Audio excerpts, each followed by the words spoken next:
창세기 22장. 오늘은 원래 24장까지 읽으시는 날입니다. 아침에는 22장 1절로 4절까지만 보겠습니다. 그 일 후에 하나님이 아브라함을 시험하시려고 그를 부르시되 아브라함아 하시니 그가 이르되 내가 여기 있나이다.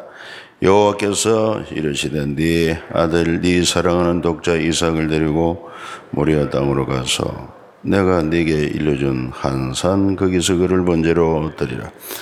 아브라함이 아침에 일찍이 일어나 나귀의 안장을 지우고 두 종과 그의 아들 이삭을 데리고 번제에 쓸 나무를 쪼개어 가지고 떠나 하나님이 자기에게 일러주신 곳으로 가더니 제3일에 아브라함이 눈을 들어 그곳을 멀리 바라본지라. 아멘.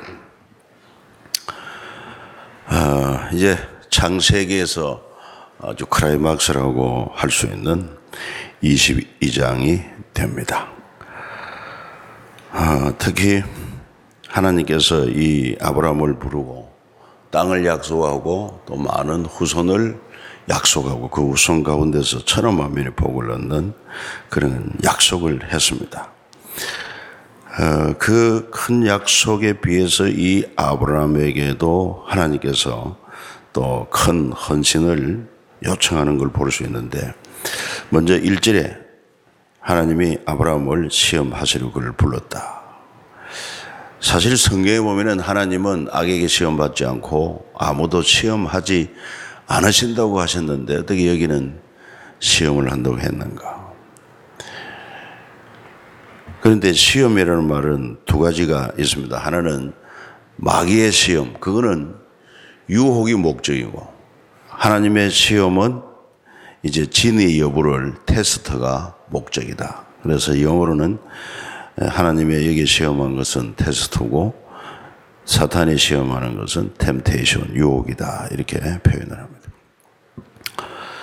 그래서 그 시험의 내용이 뭐냐면은 네 사랑하는 독자 이삭을 모리아 땅 내가 네게 일러준 한 산에서 그를 번제로 드리라.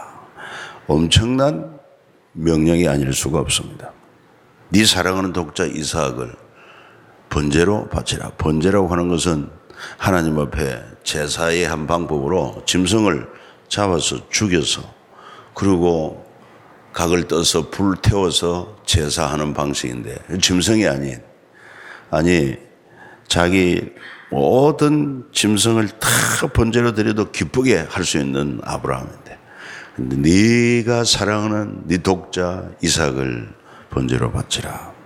그랬을 때 놀랍게도 아브라함은 망설이지도 않고 지체하지도 않고 적시로 순종하는 것을 볼 수 있습니다. 그래서 아마 밤에 하나님의 그 명령을 받고는 아침 일찍 일어나서 그리고는 두 종과 또 그 아들 완벽하게 준비를 해서 그 곳이 3일 길이라고 그랬습니다. 그 사절에 보니까 제3일에 아브라함이 눈을 들어 그곳을 멀리 바라본지라.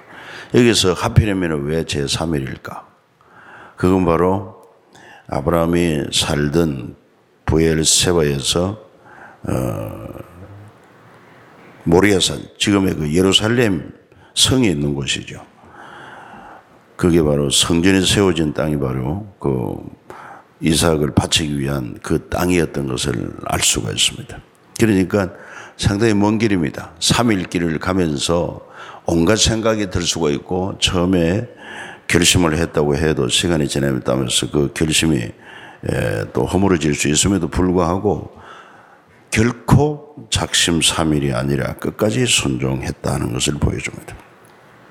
그리고는 5절에 가서 보면 더 완벽한 조치를 취하는 게 뭐냐 하면은 함께 했던 두 종은 산 아래 있게 합니다.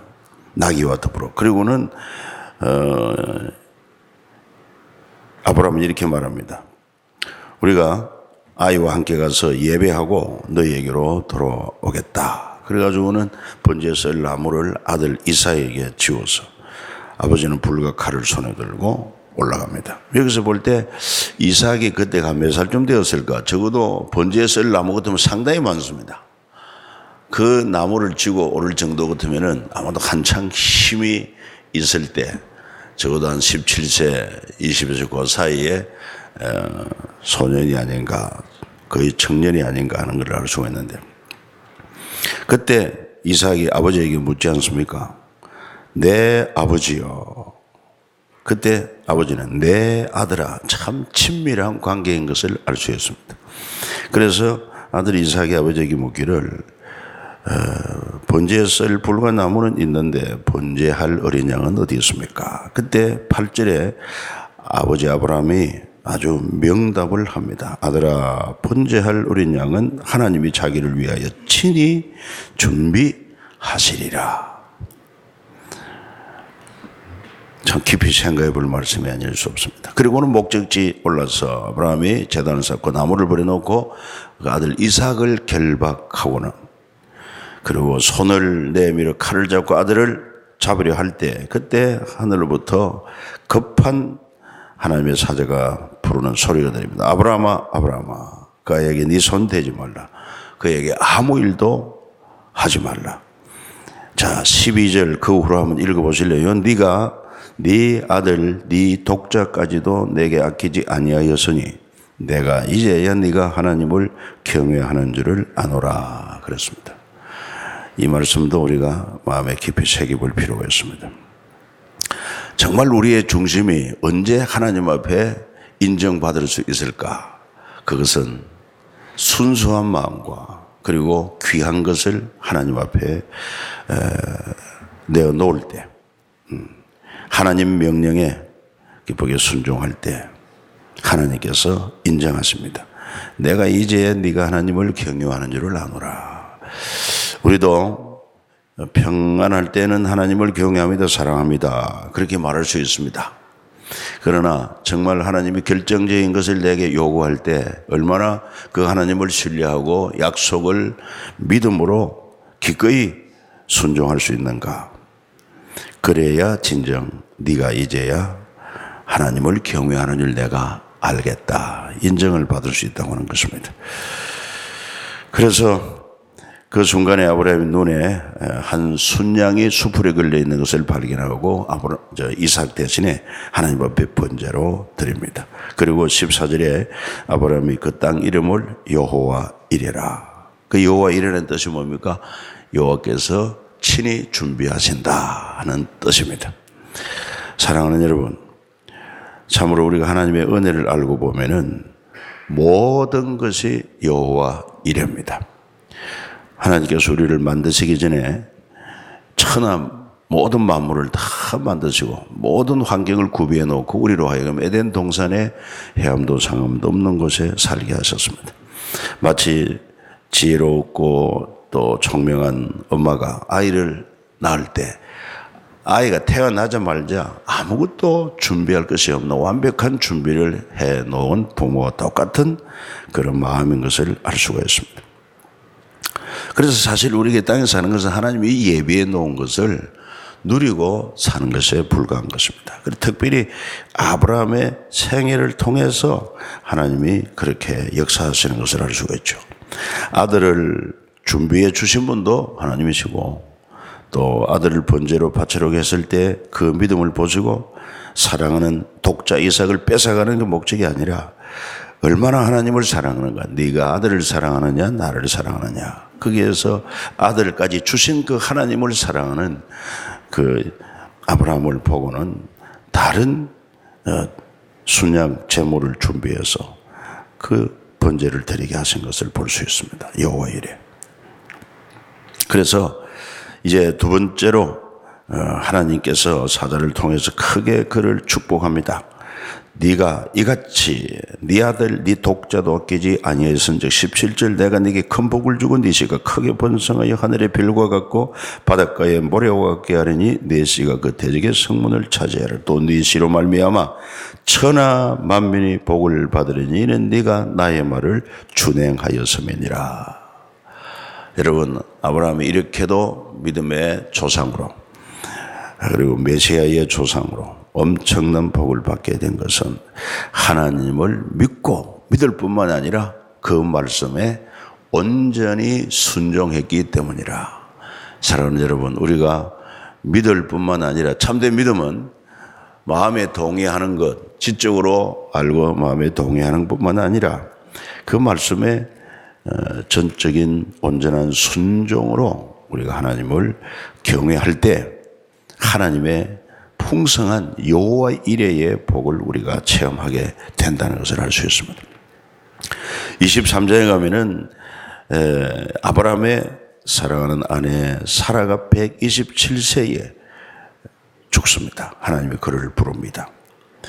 그래서 이절에 사라 가나안 땅 헤브론과 기럇 아르바에서 죽음에 아브라함이 들어가서 사라를 위하여 슬퍼하고 애통을 합니다. 그러다가 정신이 들었습니다. 아하, 내가 하나님이 주신 약속으로 주신 이 가나안 땅에 왔지만은 정작 내 소유의 땅이 없지 않느냐. 사랑하는 아내가 죽었는데 아내를 매장할 땅도 없지 아니하냐.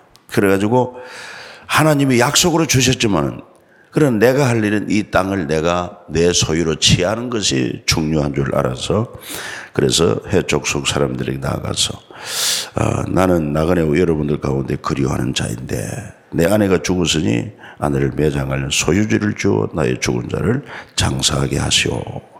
그랬더니만 해족속이 아브라함에게 대답합니다. 6절에 보십시오. 내 주여 들으소서. 당신은 우리 가운데 있는 하나님이 세우신 지도자시니 묘실 중에 좋아 보이는 것을 택하시면 우리가 제공하겠습니다. 그렇게 말합니다. 그때 아브라함은 어떻게 합니까? 7절에 그 땅 주민 해족속을 향하여 몸을 굽히고 정중한 태도로 몸을 굽히고 예를 갖춥니다. 그리고 당신의 호의는 고맙지만은 그러나 그 소알의 아들 에브론에게 구하여 그 막벨라 굴을 내게 주도록 하시면 내가 충분한 대가를 치르고 소유지를 삼겠습니다 했을 때 그 에브론이라는 사람도 뭐라고 말하느냐면 11절에 내 주여 내 주여. 해족속 사람들이 얼마나 아브라함을 인정했던지 보통 존재로 인정하지 않습니다. 내 주여. 그리고 하나님이 세우신 지도자이십니다. 사랑하는 여러분, 우리 수원 3.1교회 성도 여러분들이 여러분 사는 지역에서 이렇게 존경을 받고 정말 하나님이 세우신 지도자입니다. 인정받는 은혜가 있기를 축복합니다. 하나님이 그걸 원하지 않겠습니까? 참 세상의 빛으로서 우리가 이렇게 존경을 받아야 할 것을 아브라함을 통해서 배워야 됩니다. 그랬을 때 이 에브론이라는 자도 이렇게 존중을 하면서 내 말을 그리 마시고 내 말을 들으소서. 그 밭을 당신에게 드리고 그 땅에서 굴도 내가 당신에게 드리겠습니다. 그때 아브라함은 또 그 백성 앞에서 정중히 몸을 굽히고 합당히 여기면은 내가 정가를 치르고 그 밭을 사서 아내를 장사하겠습니다. 그래서 얼마를 드리면 되겠느냐 할 때에 그 에브론이 말이 시가로 보면은 은 400세겔이지만은 그게 무슨 대수가 되겠습니까? 그냥 그 땅을 사용하라고. 그러나 아브라함은 공짜로 그 땅을 받지 아니하고 그가 요청한 대로 하나도 깎지 않고 은 400세겔을 달아줍니다. 은 400세겔이 은으로 치면은 약 한 4.4kg 되니까 적은 돈이 아니라고 하는 것을 알 수 있습니다. 많은 돈을 주고 그 밭을 사서 자기의 소유로, 공적인 자기 소유로 확정하고 그곳에 아내를 매장지로 삼습니다. 이것이 최초의 아브라함의 가족묘가 되어가지고 아브라함도 사라도 그 아들 이삭도 리브가도 그 다음에 또 야곱도 그 다음에 또 레아도 이렇게 그곳에 장사가 되는 것을 알 수가 있습니다. 그 참 하나님이 주신 약속의 땅은 그냥 하나님이 약속해 주었지만은 약속한 것을 내가 취하여야 한다는 그 믿음을 우리에게 보여주는 것을 알 수가 있습니다. 그럼 이제 24장에 가서 보면은 이제 아내 죽고 아브라함 그 위에 나이가 많았고 1절에 보니까 여호와께서 그에게 범사의 복을 주셨더라 그랬습니다. 자, 이제 아들 이삭이 나이가 거의 한 37세가 되었는데 장가를 보내야 하기 때문에 종 엘리에셀을 불러서 그 앞에 맹세하게 하고는 내 아들 이삭을 위하여 이 땅 가나안의 여인 중에서 아내를 택하지 말고 내 고향 내 족속에게로 가서 아들 이삭을 위하여 아내를 택하라. 그러면 아브라함의 고향, 아브라함의 족속이 있는 곳이 어디입니까? 지도에 보면은 저게 이제 구글 어스에서 다운받은 것입니다만 이라크 있는 그쪽에 이 강이 두 강이 흐르지요. 하나는 메소포타미아, 또 하나는 유브라테스 강과 그리고 티그리스 강이 흐릅니다. 그 가운데 땅을 뭐라고 그러냐면 메소포타미아 문명을 여러분 잘 알지 않습니까? 그 메소라고 하는 것은 중간에 사이에 이런 뜻이고 포타미아 할 때는 강들이라는 것입니다. 그러니까 두 강의 사이, 그게 아주 비옥한 그런 삼각 유역의 땅을 가리켜서 메소포타미아라고 하는데 그 메소포타미아 지역에 속한 나홀의 상이라고 그랬으니까 그 원래 출발했던 원래 고향 갈대 우르가 아니고 거기서 저 터키 쪽으로 북쪽으로 올라가면은 하란이라는 곳이 있습니다. 그래서 그 강을 따라서 꼭 초승달처럼 이렇게 비옥한 땅인 것을 알 수 있고 원래 그 갈대 우르에서 그 부엘세바나 헤브론까지 이스라엘까지 직선거리로 하면 그렇게 멀지 않습니다만 그러나 그 직선거리 그 속에는 전혀 황무지입니다. 사막입니다. 광야입니다. 땅을 전혀 사용할 수가 없는 그런 지역이기 때문에 강을 따라서 이렇게 초승달로 그리고 지중해를 따라서 이스라엘 이 사론 평야로 이렇게 쭉 이루어진 것을 알 수 있습니다. 그래서 원래 갈대 우르에서 그 아브라함의 아버지 데라가 가술들을 이끌고 하란에 갔다가 하란에 거할 때 거기서 하나님이 75세가 될 때 아브라함을 불러서 하나님이 지시한 가나안 땅으로 내려와서 정착하게 된 것을 볼 수가 있습니다. 그래서 그 지금 있는 땅 이 헤브론에서 그 자기 고향 하란까지 학자들이 말하기에 약 한 700리 길이라고 합니다. 그 먼 길을 가서 거기서 아들 이삭을 위하여 아내를 구하라. 그렇게 명을 내린 것입니다. 그래가지고 이 엘리에셀이 출발하면서 하나님 앞에 이렇게 기도를 합니다. 12절을 보니까 우리도 한번 읽어봅시다. 그가 이르되 우리 주인 아브라함의 하나님이 여호와여 원하건대 오늘 나에게 순조롭게 만나게 하사 내 주인 아브라함에게 은혜를 베푸시옵소서. 성중 사람의 딸들이 물길로 나오게 하사오니 내가 우물 곁에서 했다가 한 소녀에게 이르기를 청하건대 너는 물동이를 기울여 나를 마시게 하라 하려니 그의 대답에 마시라. 내가 당신의 낙타에게도 마시게 하리라 하면 그는 주께서 주의 종 이삭을 위하여 청하신 자로 이로 말미암아 주께서 내 주인에게 은혜를 베푸신 줄 내가 알겠습니다.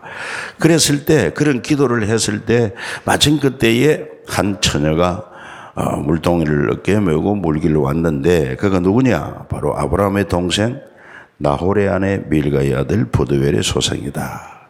쉽게 말하면은 아브라함의 손주뻘 되고 그 아들 이삭의 조카뻘 되는 진료되는 그런 족속 그런 집안 관계인 것을 알 수 있습니다. 그 16절에 보니까 그 소녀는 보기에 심히 아름답고 지금까지 남자 가까이 하지 아니한 처녀더라. 그래가지고 정말 물을 달라고 하니까 아주 공손하게 친절하게 엘리에셀에게 물을 주고 뿐만 아니라 내 주에 마시소서 또 당신의 낙타를 위해서도 물을 길을 그것들을 배불리게 마시게 하겠습니다. 이렇게 아주 친절하고 또 마음씨도 이쁜 그런 리브가를 만나게 되어서 참 기뻤습니다. 그래가지고 그 아브라함의 종 엘리에셀이 22절을 보면 낙타가 마시기를 다음에 그가 반세겔 무게의 금 코걸이 한 개와 10세겔 무게의 금 손목걸이 한 상을 그에게 줬다. 요즘 말로 말하면 약 금 30돈 그 두 개, 60돈을 그냥 선물로 준 것입니다. 적은 선물이 아닙니다. 그래서 이게 마음이 동하면은 마음이 기쁘면은 정말 하나님은 아까운 게 없습니다. 그걸 우리에게 보여줍니다. 그래서 자세히 물었더니 그 사실을 알게 되고 제대로 만났습니다. 그래서 하나님 앞에 경배하고 27절에 또 기도합니다. 나의 주인 아브라함의 하나님 여호와를 찬송합니다. 나의 주인에게 주의 사랑과 성실을 그치지 아니하셨사오며 여호와께서 길에서 나를 인도하사 내 주인의 동생 집에 이르게 하셨나이다. 할렐루야. 이렇게 찬양과 기도를 올리고, 그리고는 그 리브가가 급히 아버지 집으로 가서 또 받은 코골이 손목고리를 다 소개를 하고, 그때 이제 아버지 라반이, 그러니까 이삭의 외삼촌이 되는 거죠.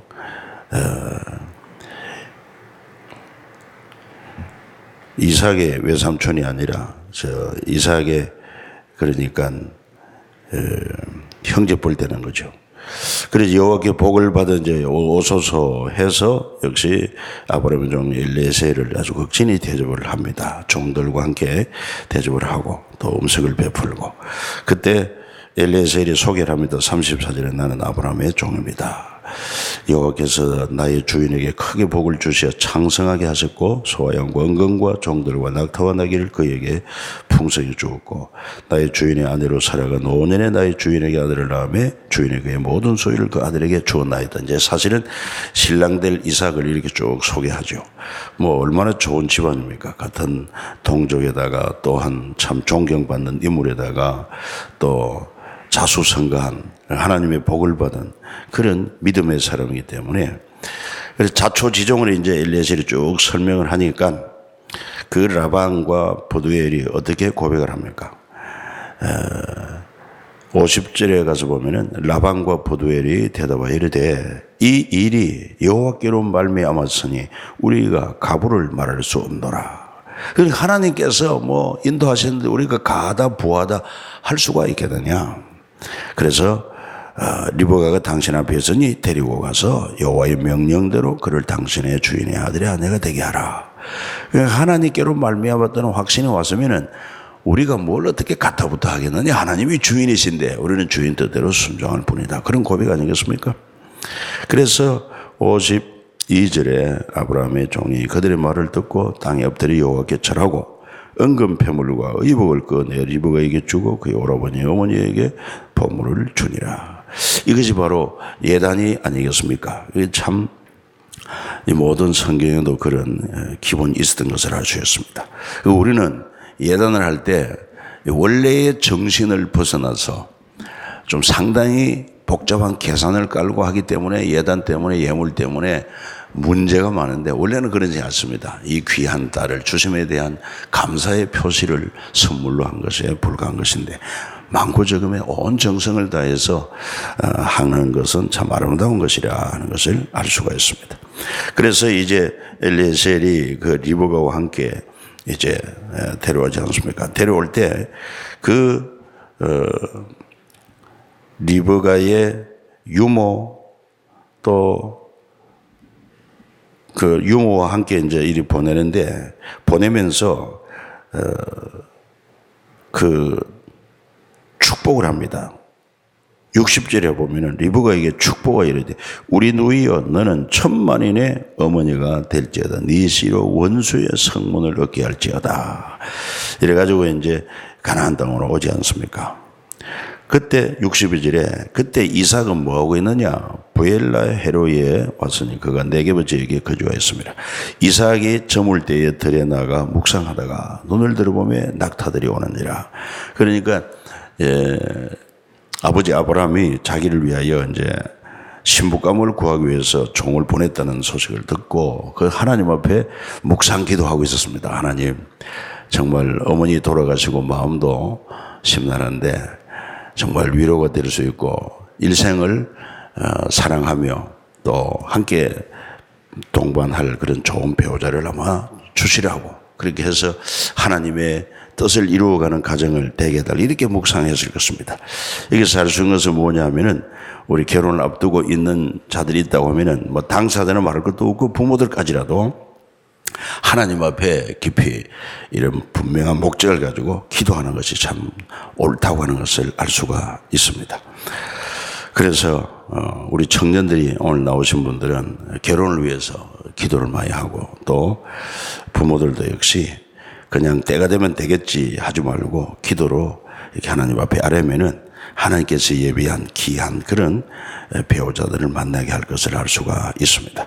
그래가지고 만나서 이 리브가가 이제 그가 자기 남편 될 사람의 소식을 듣고는 어떻게 합니까? 65절 하반절에 보면은 리브가가 너울을 가지고 자기 얼굴을 가리더라 면사포를 쓰는 거죠. 그래서 결혼하기까지는 아직도 얼굴을 가리는 그런 모습을 볼 수가 있습니다. 그리고는 67절 이삭이 리브가를 인도하여 그의 어머니 사라의 장막으로 데리고 그를 맞이하여 아내로 삼고 사랑하였으니 이삭이 그의 어머니를 장례한 후에 위로를 얻었더라. 이렇게 오늘 24장까지 마치게 되었습니다.